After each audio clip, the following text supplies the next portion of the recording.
상대가 이행을 하지 않습니다. 이행을 하지 않으면 이때 가서 판결문 다 들고 가가지고 강제로 두들겨 패거나 장기를 했다가 팔아버린다. 이런 겁니다. 그래서 계약이 깨지고 싸움이 나는 건 원하지 않은 거니까 원하지 않은 건 국가가 해결하는 거야. 원하는 건 상황을 당하지 않도록 열심히 공부해서 주택관리사 자격을 취득해서 관리소장님으로 활동을 하시는 훌륭한 분들이 되셨으면 좋겠습니다.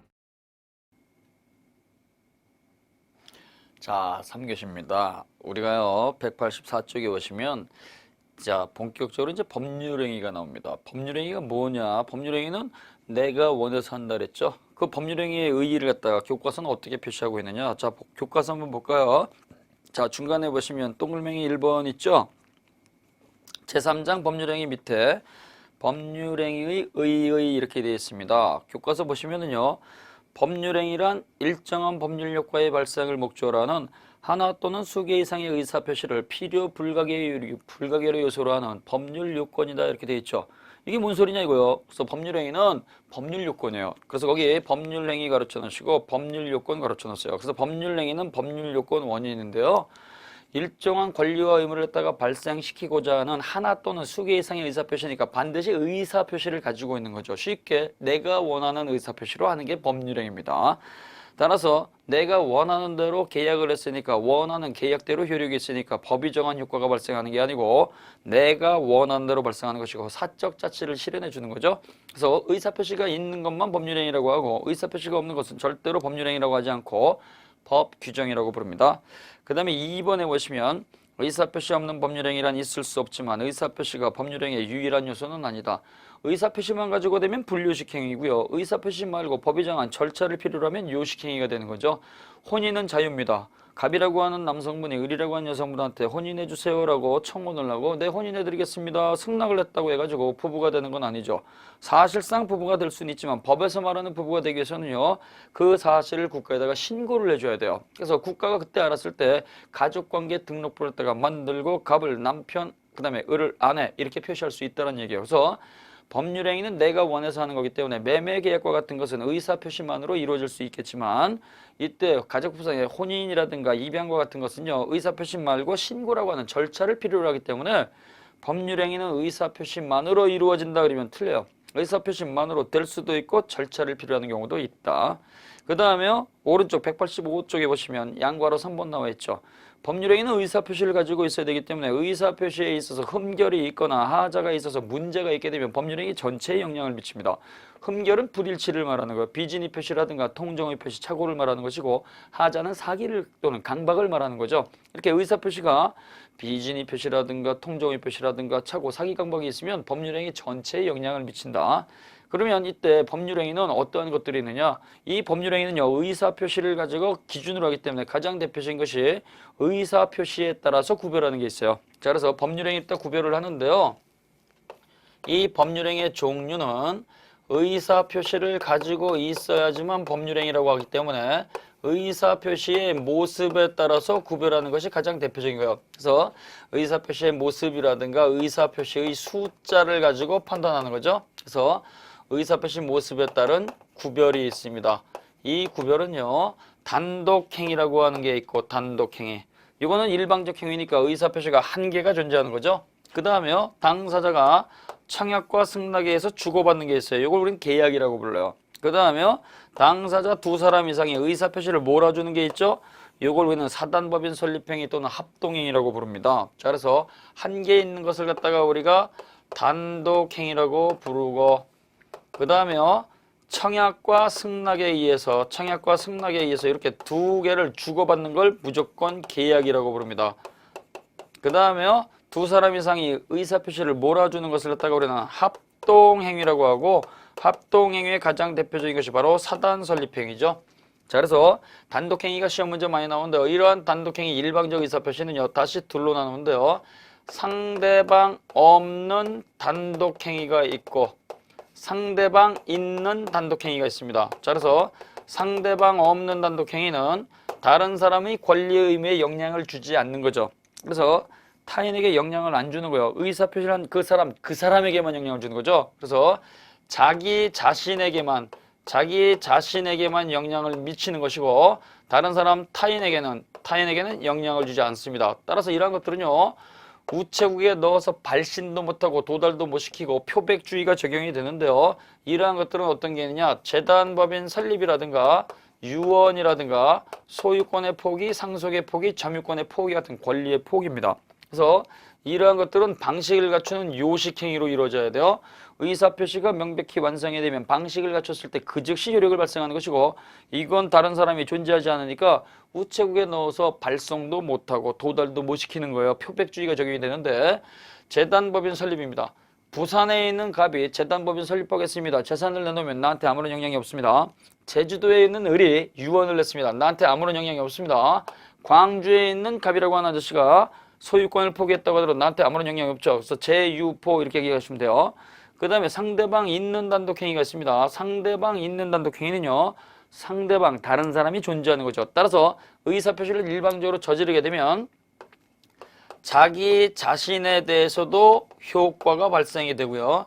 다른 사람한테도 역시 권리와 의미에 영향을 주는 거죠. 다른 사람한테 영향을 주는 거니까 이러한 것들은요. 형성권으로서 일방적으로 행사하는 거예요. 형성권으로서 해제하겠습니다. 취소하겠습니다. 상기하겠습니다. 면제하겠습니다. 이러한 것들이 있게 되면 상대방한테 영향을 주는 거죠. 이러한 것들은 다른 사람한테 영향을 주는 거니까 도달주의가 적용이 되고 도달주의니까 분류식 행위죠. 분류식 행위니까 문서로 할 수도 있고 문자로 할 수도 있고 대리인 통해서도 할 수 있는 거예요. 형성권 행사, 해제, 취소 이렇게 생각하시면 돼요. 이러한 것들은요. 특수한 기준을 두고 있죠. 단독행위니까 이러한 단독행위는 원칙적으로 조건과 기한을 붙일 수가 없습니다. 불리한 자니까요. 더 불리한 조건과 기한은 못 붙인다는 얘기죠. 그러면 반대로 예외적으로 유리한 그래서 해제당하거나 취소당한 사람한테 유리한 조건과 기한은 붙일 수가 있습니다. 어떨 때 붙이느냐. 붙여도 좋아라고 그 사람이 승낙을 했을 때죠. 해제당하는 사람한테 조건 붙여도 되겠냐 물어봤더니 조건 붙여. 그 다음에 기한 붙여도 되겠냐 그러면 승낙받아서 붙일 수가 있어요. 그러나 승낙과 상관이 없이 붙이는 게 요 채무 면제받을 수 있는 조건이라든가 채무 면제받을 수 있는 조건이라든가 유증을 받을 수 있는 것은 일방적으로 유리한 거니까 요건 조건과 기한 언제든지 붙일 수가 있습니다. 채무자는 무조건 돈 갚아야 됩니다. 갚어 그러면 갚아야 되는 거죠. 근데요.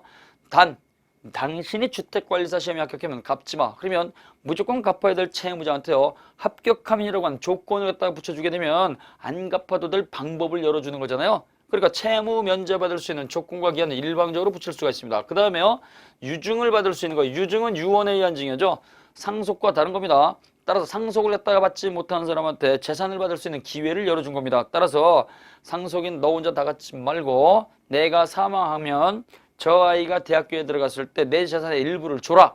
이렇게 하게 되면요. 그 아이는 상속인이 아니기 때문에 못 받을 사람이지만 받을 수 있는 기회가 열리니까 유증을 받을 수 있는 조건과 기한은 언제나 붙일 수 있습니다. 그 다음에요.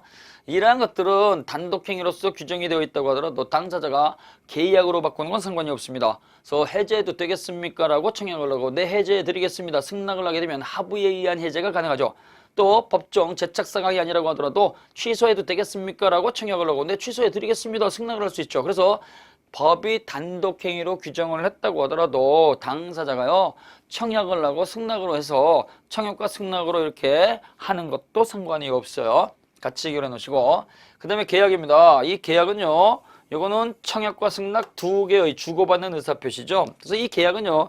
우리 민법이 채권편에다가 14가지 종류의 전형계약을 두고 있습니다. 이 전형계약은요. 법전의 형태가 있고 법전의 이름이 있으니까 유명계약이란 말을 쓰는 거예요. 유명계약. 근데요. 계약자의 원칙이 적용이 되기 때문에 반사회 질서에만 해당되지 않으면 비전형계약도 둘 수가 있어요. 비전형계약. 비전형계약은 법전에 이름이 없는 계약이니까 무명계약이죠.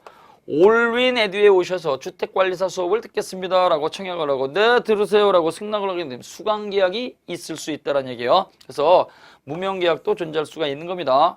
단 이러한 계약은요. 채권편에 있는 것 말고 가족법에서도 발생할 수가 있어요. 혼인이 가장 대표적인 거죠. 그래서 혼인의 법적 성질은 계약으로서의 성질을 갖습니다.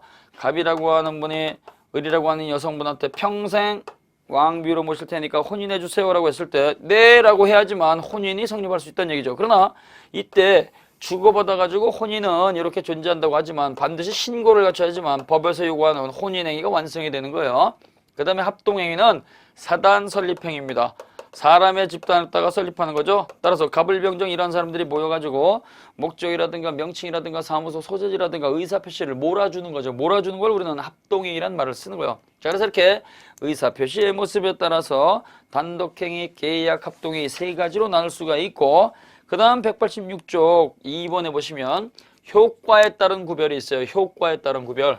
이 효과에 따른 구별은요, 채권행위라고 하는 것이 있고 처분행위라고 하는 게 있어요. 채권행위라고 하는 게 있고 처분행위라고 하는 게 있습니다.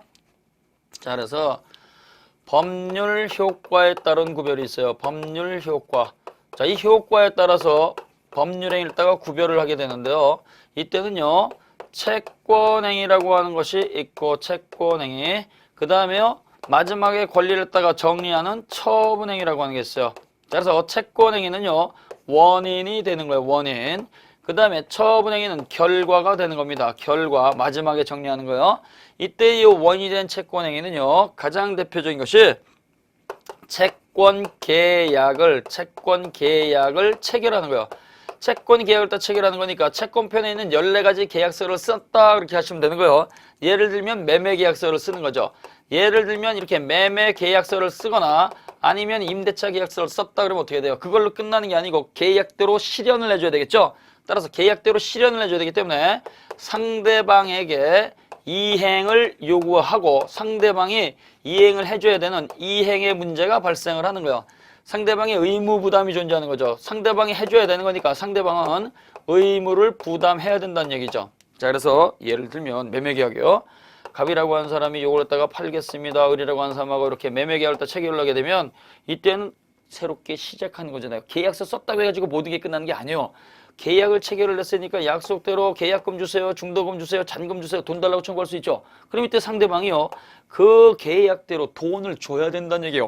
돈을 주지 않으면 이 사람은 만족을 얻을 수가 없잖아요. 따라서 계약서를 쓰게 되면 매매계약이 됐든 임대차 계약이 됐든 그 다음에 이자부 소비대차가 됐든 상대방이 그 행위를 해줘야 된다는 문제가 있죠.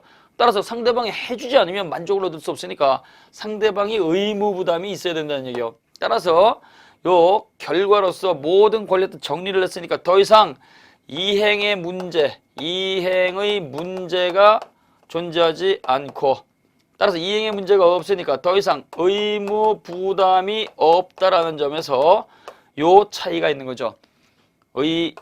그래서 이행의 문제가 있고 의무 부담의 문제가 있는데 이행의 문제가 없고 의무 부담이 없는 거. 그래서 마지막에 권리를 갖다 정리를 했으니까 더 이상 줄 권리가 없다는 얘기예요. 돈을 갖다 다 주니까 여기 등기 있습니다 해가지고 등기를 갖다 이렇게 넘겨받으면 요때 을이라고 한 사람이 자기 이름으로 등기를 갖다 바꾸게 되면 어떻게 돼요? 소유권이 발생을 하죠. 그럼 때 소유권이 발생하게 되면 그 소유권 한 번 더 해줘. 이렇게 반복할 수 없다는 얘기예요. 그래서 채권행위는 채권계약서를 쓰는 것이다. 계약서를 썼으니까 매매계약이라든가 임대차 계약이라든가 이건 전부 다 채권행위죠. 이런 채권행위가 있게 되면 그 계약대로 의무를 갖다가 이행을 하고 의무를 부담을 해줘야 된다는 얘기예요. 이게 원인이 돼가지고 마지막에 권리를 갖다가 정리하는 게 처분행위입니다. 권리를 갖다가 정리를 했으니까 더 이상 줄 권리가 없죠. 그래서 더 이상 반복하지 못하고 끝나는 것이 바로 처분행위입니다. 이때의 처분행위는요, 물권행위라고 하는 게 있고 물권행위, 그 다음에요 준물권행위가 있어요. 준물권행위. 자, 그래서 이 물권행위는요, 물권이죠. 물권이니까 우리가 법에 있는 거 8가지, 민법에 있는 8가지 물권을 생각하시면 돼요. 민법에 있는 8가지 물권은 점유권이 있었고, 그 다음에 소유권이 있었고, 용익물권으로서 지상권, 지역권, 전세권이 있고, 담보물권으로서 유치권, 저당권, 질권이 있죠. 이러한 권리가 나오면 전부 다 물권행위입니다. 그래서 점유권의 양도, 점유권의 포기, 소유권의 양도, 소유권의 포기, 저당권의 설정, 저당권의 포기, 이러한 것들이 전부 다 뭐가 되는 거예요? 이게 물권행위가 되는 거예요. 그래서 저당권을 설정을 하게 되면 더 이상 저당권 설정해 줄 필요가 없잖아요. 또 소유권을 양도하게 되면 더 이상 소유권을 양도하지 못하잖아요. 그래서 이렇게 물권행위라고 하는 것은요, 아주 쉽게 민법 전 8가지 있는 물권을 생각하시면 돼요. 점유권, 소유권, 지지권, 유저질 넣으면 뭐예요? 전부 다 물권행위입니다. 그러면 준물권행위는 뭐냐 이거죠. 준물권행위는요, 물권 아닌 기타 재산권이죠. 물권 이외의 기타 재산권. 요 기타 재산권을 갖다가 우리는 준물권행위 이렇게 불러요. 물권하는 게 가장 대표적인 게 채권이죠. 채권 양도. 돈 받을 권리, 채권을 딱 양도하게 되면 다시는 더 이상 권리 주장하지 못하잖아요. 또 채권의 포기. 그 다음에요. 무채재산권 양도. 무채재산권의 포기. 이러한 것들이 바로 준물권행위가 되는 거예요. 그래서 물권 아닌 것들을 갖다가 양도하고 포기하는 것들이죠. 근데 여기서 주의할게요. 채무인수는 처분행위가 아니고 채권행위입니다. 내가 갚아야 되는데 못 갚으니까 네가 갚아줄래? 이렇게 채무를 떠넘기게 되면 여전히 채무 이행을 해야 되는 거니까 채무인수는 처분행위가 아니에요.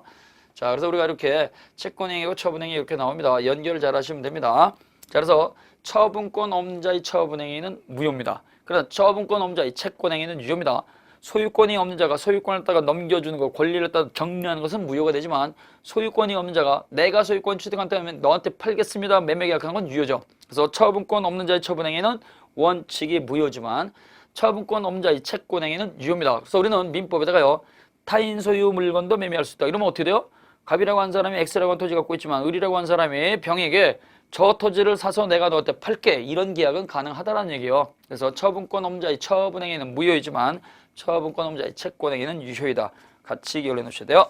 그 다음에 문제 보시고요. 그 다음에 188쪽에 보시면 기타 분류가 있습니다. 이 기타 분류도 시험 문제 잘 내기 때문에 우리 선생님들이 기억을 하시는데요. 자, 교과서 보시면 도표가 나와 있습니다. 그 도표에서 출제가 되는 것만 잘 보시면 돼요. 자, 형식이 필요하면 요식행위, 형식을 필요로 하지 않으면 불요식행위. 우리가 법률행위는요, 내가 원하는 의사표시를 한다 그랬죠. 내가 원하는 의사표시를 하는 거니까 법률행위는 원칙이 불요식행위입니다. 요식행위는 어떤 게 있느냐? 거기 보시면 유언은 가장 대표적인 요식행위입니다. 살아계셨을 때 의사표시하고 돌아가셔야지 효력이 발생하는 거니까 살아있을 때 아주 명확하게 해야 된다는 얘기예요. 따라서 살아있을 때 명확하지 않으면 돌아가시고 난 다음에 그분 뭐고 왜 그렇게 하셨는지 대답을 다시 해주세요라고 할 수가 없어요. 누워있으니까. 그래서 유언은 자필로 하거나 녹음을 하거나 공증을 하거나 두 사람 이상이 보고 있을 때 증인 앞에서 작성하는 비밀증서, 요 네 가지 방식 갖춰야 되고, 혼인은 신고를 갖춰야 되고, 어음수표에는 기명날인을 갖춰야 되고, 법인은 목적의 비영리성, 정관 필수적 기재상 기명날인 설립행위가 있어야 되고, 설립허가를 받아야 되고, 설립허가서가 도달되고 나서 3주 내에 설립 등기해야 되겠죠. 이게 가장 대표적인 요식행위입니다. 그 다음에 주종에 따라서 자, 주인된 권리가 있고 종된 권리가 있죠. 그래서 주된 계약, 종된 계약 이렇게 나누게 되는데요. 금전소비대차 원본 채권은 주된 계약이죠. 이자라든가 담보설정이라든가 보증계약은 종된 권리가 되는 거예요. 그 다음에 부부, 혼인신고가 주된 원인이 되면 부부가 됐으니까 부부재산계약을 체결할 수 있는 거죠. 부부가 아니면 부부재산계약을 체결할 수가 없는 거예요. 부부재산계약은 뭐냐면 우리 두 사람이 혼인을 했지만 나중에 헤어지게 되면 혼인하기 전에 각자 노력으로 만든 재산은 재산분할에 포함시키지 말자라고 하는 계약이 부부재산계약입니다. 이러한 것들은요, 부부재산계약이니까 부부가 되었을 때 계약 체결하는 것이고 부부가 되기 전에는 이러한 계약을 못한다는 얘기예요. 그 다음에 출연행위는 내놓는 걸 말하는 거예요. 대가를 내놓으면 유상행위고요. 대가를 내놓지 않으면 무상행위죠. 증여라든가 사용대차라든가 무이자부 소비대차라든가 무상위임이라든가 무상임치와 같은 거, 이게 바로 무상행위입니다. 유인행위하고 무인행위가 있는데요. 유인행위는 원인이 잘못되면 결과도 잘못된다. 원인에 영향받는 게 유인행위입니다. 원인이 잘못돼도 결과에 영향을 미치지 않는다. 원인과 결과가 서로 원인이 영향을 미치지 않는다. 이게 무인행위죠. 그래서 이 무인행위는요. 무인행위는 어떤 게 있느냐? 어음수표를 말하는 거예요. 어음수표. 그 다음에요. 비출연행위. 비출연행위는 뭐냐면요. 의사표시를 했다고 하더라도 다른 사람 재산에 영향을 미치지 않는 거예요. 의사표시가 있다고 하더라도 다른 사람 재산에 영향을 미치지 않는 거. 어떤 게 있느냐? 재산의 낭비와 같은 게 있고, 그 다음에요. 대리권 수여와 같은 것들이 있습니다. 이러한 것들은 다른 사람한테 영향을 주지 않습니다. 그 다음에 독립행위가 있고, 독립행위는 혼자서 효력을 받다가 발생하는 거죠. 혼자서 효력을 발생할 수 있으면 도움받지 않는 겁니다. 근데 도움을 주는 행위들이 있어요. 이걸 보조행위 그러죠. 그래서 그 행위가 효력을 갖다가 발생하기 위해서 도움을 주는 게 어떤 게 있냐? 도움이라든가 승낙이라든가 허락이라든가 추인이라든가 그 다음에 인가라든가 허가와 같은 거, 이러한 것들이 바로 보조행위죠. 그래서 다른 행위의 효력이 확정될 수 있도록 도움을 주는 것을 갖다가 보조행위라고 한다. 그 다음에요. 생전행위하고 사후행위가 그 도표 밑에 나와 있죠. 당구장 표시로 되어 있는 거. 생전행위는 살아있을 때 효력을 발생하는 거예요. 증여와 같은 것들이죠. 사후행위는 뭐가 있느냐? 돌아가셔야지만 효력을 발생하는 거, 유언과 같은 거, 유증과 같은 거, 사인증여 같은 것이 바로 사후행위가 되는 거예요. 그 다음에요. 민법상 신탁행위라고 하는 게 있습니다. 자, 신탁법의 적용을 받으면 그건 민법의 적용을 받지 않습니다. 여기 신탁행위는요, 민법상이에요. 민법상. 그럼 민법에서 말하는 신탁행위는 재산을 갖다가 보관시키는 건데요. 민법에서 말하는 신탁행위는요, 자기가 원하는 목적보다 더 큰 재산을 송두리째 넘겨주는 걸 말하는 거예요. 나는 돈을 갖다가 조금 빌리기 위해서 소유권 완전히 넘겨주는 동산양도담보. 30만 원 빌리기 위해서 100만 원짜리 시계 소유권 넘겨주는 거니까 이거는 송두리째 맡겨놓는 거잖아요. 그래서 자기가 원하는 목적보다 더 큰 재산적 권리를 갖다가 송두리째 맡겨놓는 걸 갖다가 우리는 민법에서 말하는 신탁행위 이렇게 부릅니다. 그래서 민법상 신탁행위는요, 지금 말씀을 드린 것처럼 동산양도담보가 있고요. 그 다음에 추심 목적의 채권양도가 있어요. 갑이라고 하는 채권자가 을이라고 하는 채무자한테 돈을 받아야 되는데 이 채무자가 돈을 안 줍니다. 그러니까 어떻게 돼요? 예, 심부름꾼 추심인한테요, 당신한테 권리를 전부 다 넘겨줄 테니까 가서 돈 받아오세요 해가지고 심부름 목적이지만 전체 권리를 넘겨주는 거죠. 이걸 갖다가 우리는 민법상 신탁행위 이렇게 부릅니다. 그 다음에 보시게 되면 189쪽에 법률행위 요건 이렇게 나와 있습니다. 법률 요건하고 법률행위 요건은 다릅니다. 법률 요건은 법률행위하고 법규정 두 개가 있고요. 법률행위 요건은 성립요건하고 효력요건 이렇게 둘로 나누게 됩니다. 법률행위가 존재해야지만 그 법률행위를 유효로 하겠습니다, 무효로 하겠습니다, 취소하겠습니다 이렇게 할 수 있다는 얘기죠. 갑이라고 하는 사람이 물건을 팔겠습니다, 을이 사겠습니다 해가지고 매매 계약을 체결을 했습니다. 매매 계약은 두 사람이 원하는 것이고 가장 대표적인 법률행위입니다. 이 법률행위가 일단 존재해야 돼요. 이 법률행위가 존재해서 성립하고 있어야지만 이걸 갖다가 우리가요, 가치를 판단할 수 있어요. 이 법률행위를 갖다가 가치를 갖다가 판단을 해서 일정한 요건을 갖추면 유효 이렇게 떠들 수 있고, 효력을 갖추지 못하면 무효 이렇게 떠들 수가 있고, 그 다음에 취소 사유가 있으면 취소할 수 있는 법률행위. 그래서 무엇인가 존재해서 있어야지만 그것이 유효입니다, 그것이 무효입니다, 그것이 취소입니다 이렇게 할 수 있다는 얘기죠. 따라서 이것 자체가 없으면 가치 판단을 할 수가 없어요. 있어야지만 판단을 하기 때문에. 그래서 법률행위가 존재하기고 그 다음에 가치를 갖자 요건을 갖춰야지만 효력이 발생한다는 거죠. 그래서 이런 경우가 있습니다. 갑이라고 한 사람이 이 물건을 갖다가 팔게요. 5억 받고 팔겠습니다. 등기를 갖다가 5월 10일 날 넘겨드리겠습니다. 가장 대표적인 법률행위죠. 그 다음에요, 갑이라고 한 사람이 A라고 하는 사람을 갖다가 파묻어 주세요. 살인을 갖다가 부탁을 하고 파묻어 드릴게요. 3억 주면. 이렇게 법률행위를 갖다가 저지를 수도 있고, 그 다음에요, 갑이라고 하는 사람이 을과 덜 떨어진 둘 다 상태가 안 좋은데요, 법원으로부터 심판 개시 받지 않으면 능력자라고 그랬어요. 하늘에 떠 있는 달 좀 따다 주세요. 이렇게 달 따다 달라고 요청을 하고 달 따다 줄게요. 이렇게 승낙을 하게 되면 이것도 법률행위라는 얘기예요. 그래서 이러한 것들은요, 유효한 법률행위가 될 수가 있고, 요거는 살인 청부 계약이니까 어떻게 돼요? 이러한 것들은 불법이니까 반사일서 무효가 되겠죠. 이러한 것들은 불가능한 거니까 불가능으로서 무효가 된다는 얘기예요. 그래서 이렇게 법률행위는요, 매매가 될 수도 있고 살인 청부가 될 수도 있고 불가능한 것도 될 수가 있기 때문에 이게 전부 다 법률행위가 아니다 그러면 안 돼요. 그래서 유효한 법률행위도 있고 무효인 법률행위도 있다는 거 꼭 기억을 하셔야 됩니다. 자, 그러면 지금 보신 것처럼 일단 법률행위가 존재를 해야 돼요. 그래서 1단계로서 모든 법률행위에 공통적으로 필요한 게 있습니다. 모든 법률행위에. 그래서 일반적 성립 요건을 가져야 돼요. 일반적 성립 요건. 일반적 그러면 공통 요건이에요. 공통적으로 모든 법률행위가 존재하기 위해서 필요한 것은요, 세 가지가 있습니다. 그것이 바로 당사자 목적 의사표시입니다. 그래서 법률행위가 존재하기 위해서는 당사자가 있어야 되고, 그 다음에요, 주고받은 의사표시의 목적이 있어야 돼요. 이 목적을 갖다가 의사표시의 내용 이렇게 부르고, 이걸 또 다른 말로 권리 의무라고 부릅니다. 권리 의무. 그 다음에요, 자기가 마음속에 결정해서 겉으로 드러난 표시가 있어야 되는 거죠. 그래서 이렇게 세 가지는 반드시 있어야 됩니다. 갑과을 당사자가 있을 것, 그 다음에 목적이 있을 것, 그 다음에 의사표시 요것이 존재할 것. 그래서 보시면은요, 갑과을 전부 다 존재하죠. 그 다음에 의사표시 주고받았죠. 그 다음에 내용 전부 다 존재하죠. 그래서 요것이 존재해야 된다는 얘기예요. 그 다음에요, 각각의 법률행위에 특별히 존재하는 게 있어요. 그래서 모든 법률행위에 있는 게 아니고 특별히 그 법률행위에만 필요한 게 있죠. 특별 성립 요건이라고 하는 게 있어요. 특별 성립 요건은 모든 법률행위가 아니고 그 법률행위만 필요한 거예요. 그래서 그 법률행위가 존재하기 위해서 특별히 필요한 것은요, 각종 절차입니다. 각종 절차. 그래서 혼인에 있어서의 신고, 입양에 있어서의 신고, 이런 것들이죠. 그 다음에요, 유언에 있어서의 방식.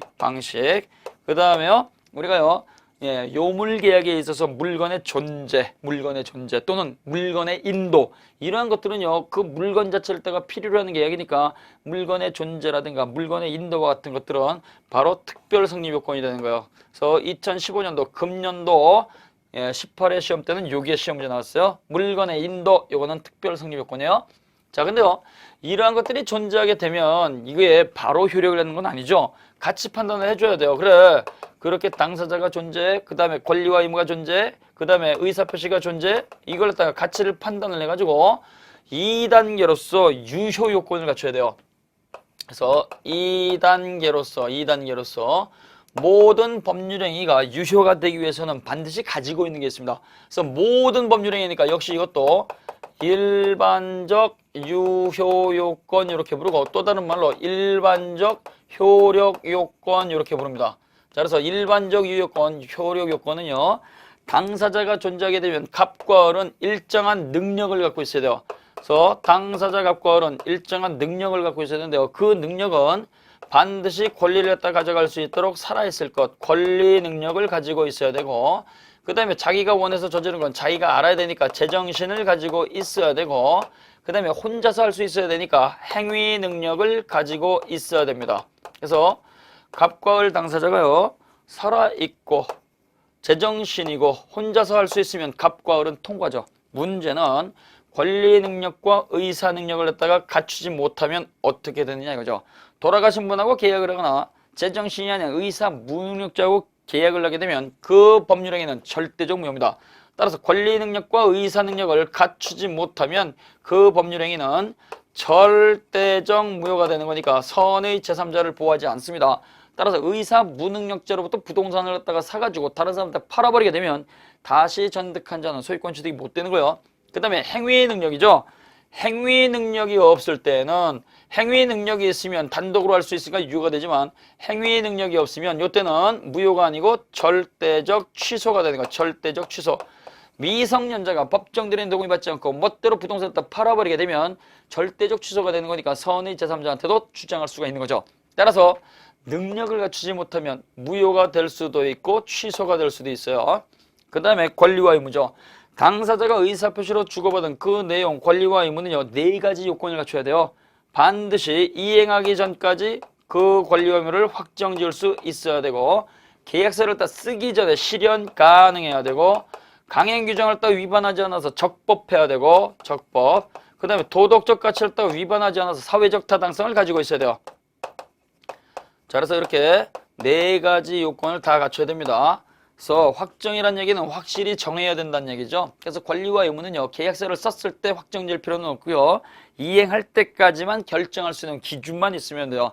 계약서를 썼을 때 모든 내용을 갖다가 확실히 지정을 하면 그게 가장 좋은 계약인데요, 바쁘다 보니까 세부적인 것은 나중에 결정을 해도 되는 겁니다. 그 다음에 실현 가능해야 돼요. 처음부터 실현 불가능한 것을 원시적 불능이라고 하고, 계약서 쓰기 전에 불가능한 것은 아예 처음부터 무효가 되는 거죠. 하늘에 떠있는 달 따오는 계약이 바로 원시적 불능입니다. 따라서 이건 무효가 되는 거죠. 그 다음에요, 적법해야 돼요. 이건 적법이라는 얘기는 법을 지키라는 얘기인데요, 모든 법이 아니고 강행 규정을 지켜야 되는 거예요. 임의 규정은요, 사적 자체가 용되니까 우리가 마음대로 특약을 붙일 수가 있지만, 강행 규정이라고 하는 것은요, 선량한 풍속, 사회 질서와 관련이 있으니까 함부로 손댈 수가 없어요. 그래서 강행 규정을 지켜야 된다. 그 다음에요, 도덕적 가치, 사회적 타당성을 지켜야 된다는 얘기예요. 대한민국 국민이라고 한다면, 사람의 탈을 썼다고 한다면 누구나 100% 지킨다는 것은요, 법에다가 넣어놓을 필요가 없으나 100% 다 지키는 거니까. 자, 그래서 요 확가적사 4가지는 다 지켜야 돼요. 확가적사 4가지 다 가지고 있어야 되고, 어느 하나라도 빠지게 되면 절대적 무효입니다. 확가적사, 잘 듣지 않으면 확가졌어 이렇게 들을 수 있습니다. 확가적사 4가지는 다 가지고 있어야 돼요. 그 다음에 의사표시죠.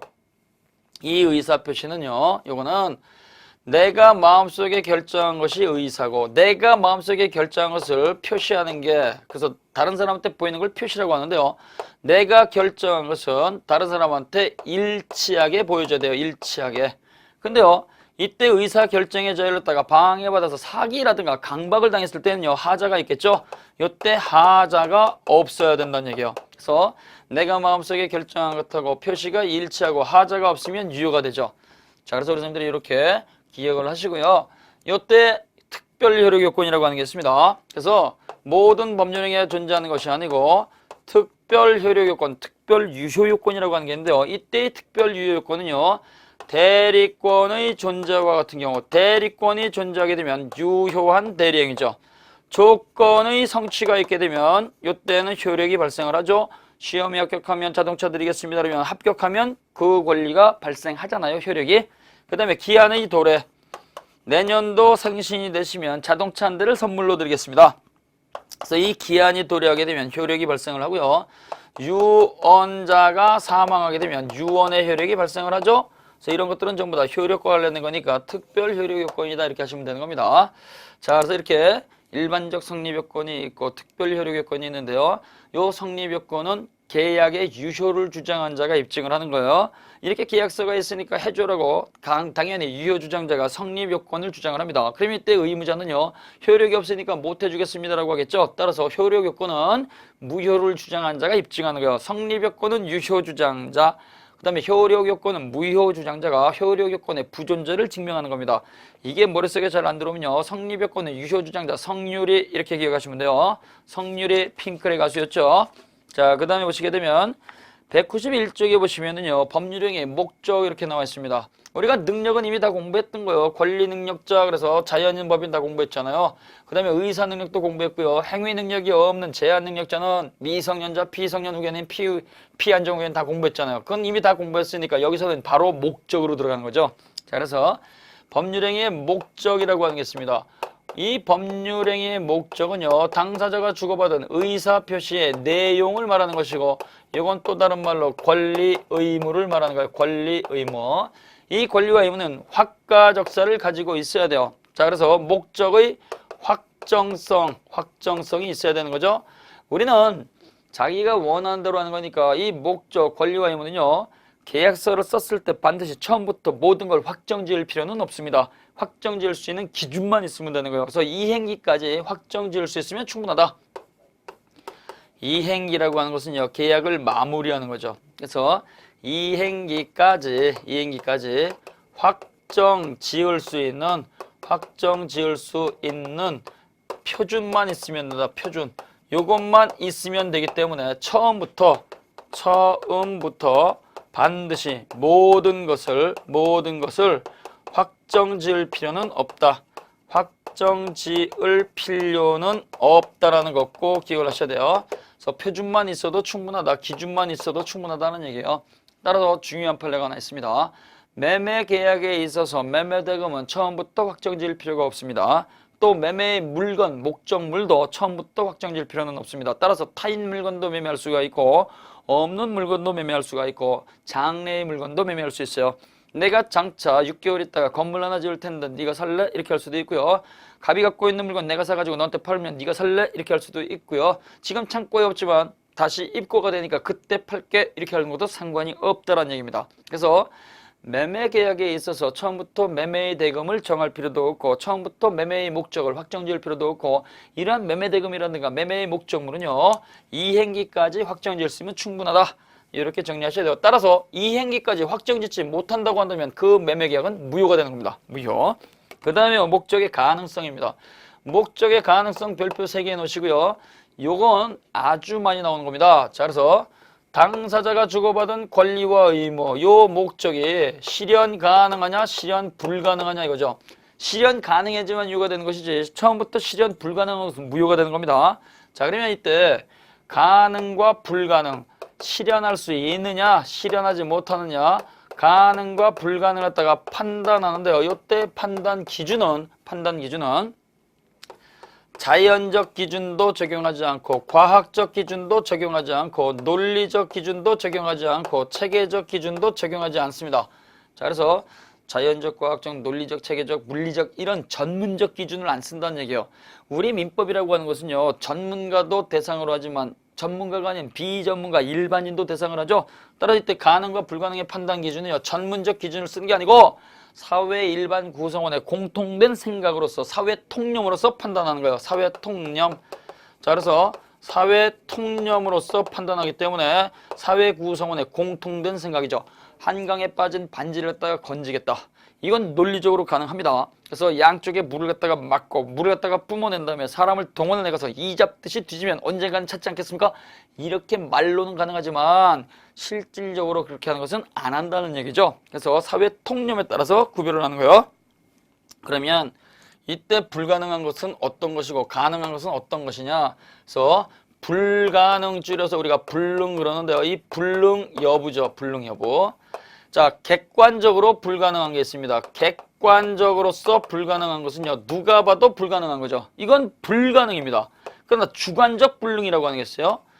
주관적 불능이라고 하는 것은요. 그놈 개인만 안 된다고 하는 거예요. 남들은 다 된다고 하는데 야, 너 그렇게 해도 돼. 그랬더니 안 돼, 안 돼. 그놈만 안 된다고 떠드는 거죠.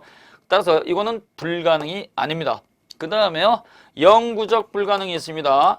영구적 불가능이 있는데요. 이건 영원한 불가능이죠. 따라서 이건 불가능입니다. 그러나 일시적 불가능, 일시적 불가능은 지금 현재는 불가능이지만 불가능의 원인이 사라지면 그때는 가능으로 바뀌죠. 따라서 일시적 불가능은 불가능이 아닙니다. 그 다음에 법률적 불가능이라고 하는 게 있어요. 법적으로 불가능한 거죠. 이건 불가능이죠. 따라서 법이 개정이 되거나 법이 삭제되지 않으면 여전히 불가능입니다. 따라서 현행민법상 동산에다가요. 동산에다가 저당권 설정하는 것은 원칙적으로 안 된다는 얘기예요. 또 부동산에다가 질권 설정하는 것은 원칙적으로 안 된다는 얘기죠. 자, 그래서 이렇게 목적의 가능과 불가능의 판단 기준, 그 다음에 불가능은 어떤 것들이냐. 이게 전부 다 시험 문제 나왔던 것들이에요. 그럼 이때 이 불가능했을 때는 법이 어떻게 취급할 것이냐라고 하는 문제가 나옵니다. 가능하게 되면은요.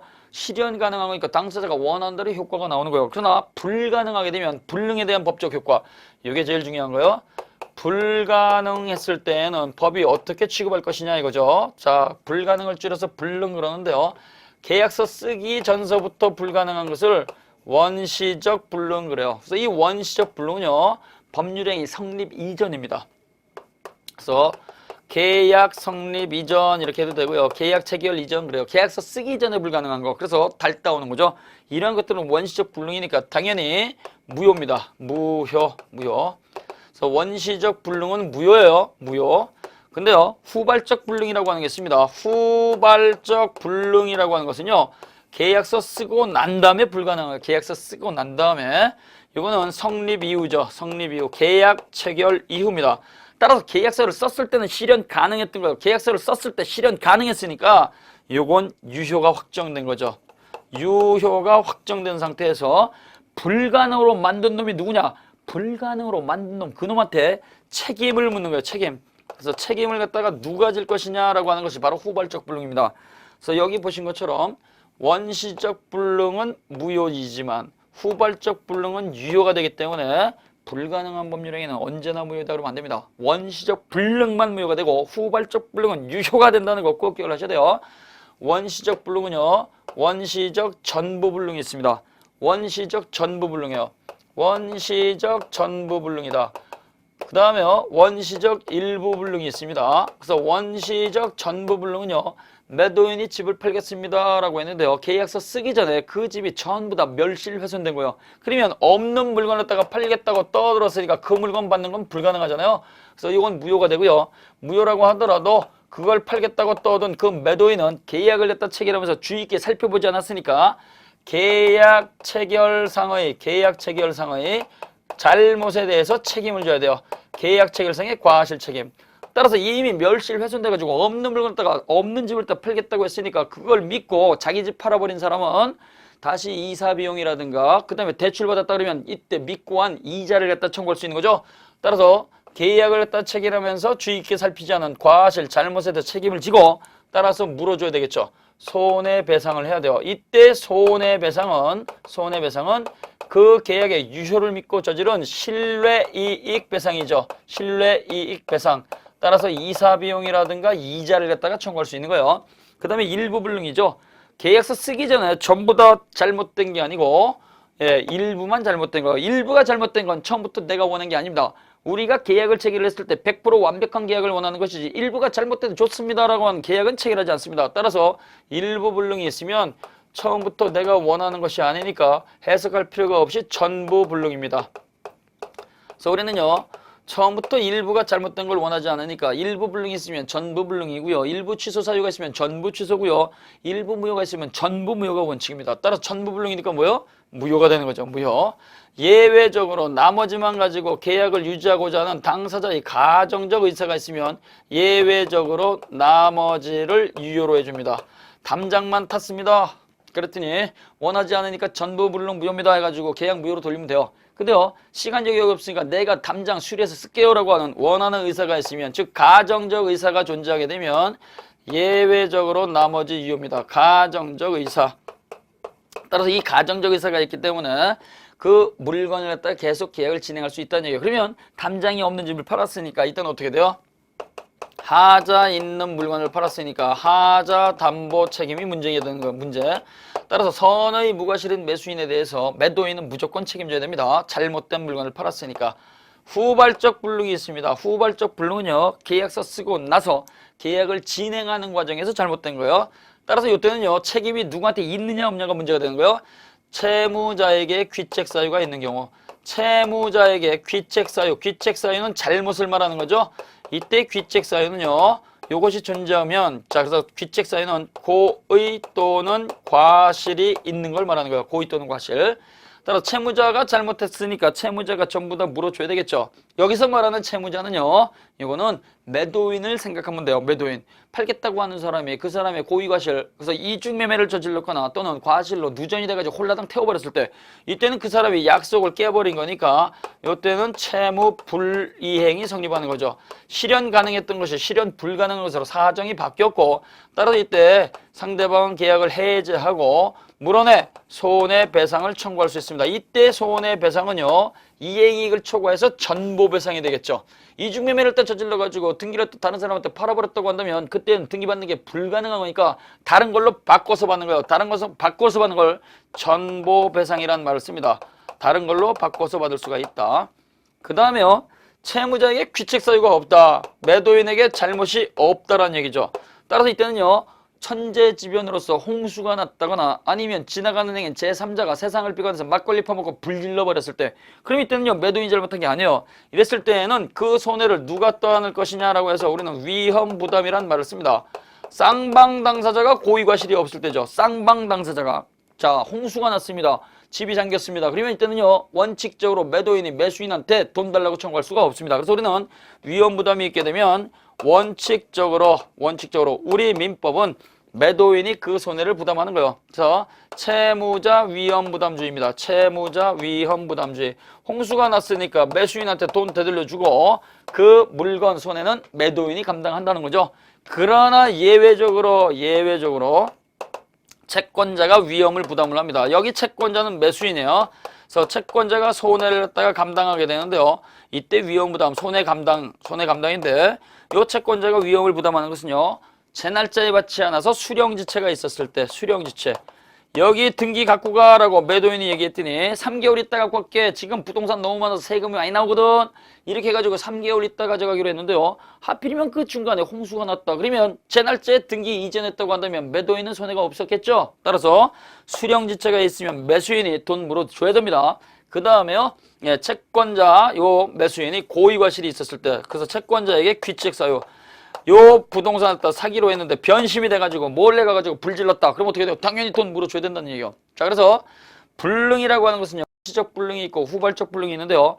불능으로서 무효가 되는 것은요. 원시적 불능은 무효이지만 후발적 불능은 유효입니다. 전부 불능일 때는 계약 체결상의 과실 책임. 일부 불능이 예외적으로 나머지가 유효가 됐을 땐 담보 책임. 그 다음에요. 후발적 불능에서 채무자에게 귀책 사유가 있으면 채무 불이행. 귀책 사유가 없어서 둘 다 잘못이 없으면 쌍방에 고의과실이 없으면 위험부담. 이렇게 정확하게 정리를 하셔야 됩니다. 자 그래서 목적의 가능성까지 이렇게 쭉 살펴봤습니다. 잠깐 쉬셨다가요. 194쪽의 목적의 적법성 보도록 하겠습니다.